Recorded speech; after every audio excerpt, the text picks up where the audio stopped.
Hi මම මේ ළඟදී බබාගේ පසල්ස් දාන්න පොඩි බොක්ස් එකක් හැදුවා. ඒකේ වීඩියෝ එකක් තමයි අද ඔයාලට ගෙනාවේ.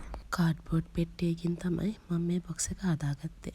මුලින්ම බොක්ස් එක මැද තියෙන කොටස් ටික වෙන් කරගන්න වෙනම කාඩ්බෝඩ් කෑලි ටිකක් අලව ගත්තා. ඊට පස්සේ ඒ බොක්ස් එක වටේටම ලණු එතුවා. පසල්ස් කෑලි ගොඩක් තියෙනකොට බබාට ඒවා තෝරගන්නත් අමාරුයි. වෙලාවකට ඒවා ගෙදරින් එළියෙත් තියෙනවා. ඉතින් ඒ හින්දා තමයි මම මේක හදන්න හිතුවේ. ලණු ටික එලෙව්වට පස්සේ මම ඒකට පේන්ට් එකක් ගෑවා. ඒකේ වීඩියෝ එකක් නෑ. පේන්ට් එක ගෑවට පස්සේ පේන විදිය තමයි මේ.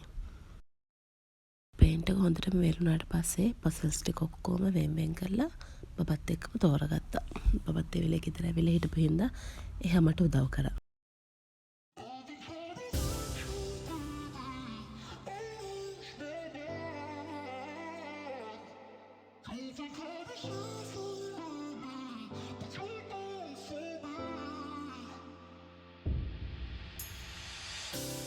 You let me build up my feelings.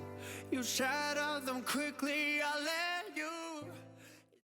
ඕනේ ඉතින් පසල්ස් ටිකක් දාලා ඉවරයි. මම මේක ඔයාලට වීඩියෝ එකකට පෙන්නන්න හදනකොට එයා කිව්වා එයාට පෙන්නන්න ඕනේ කියලා.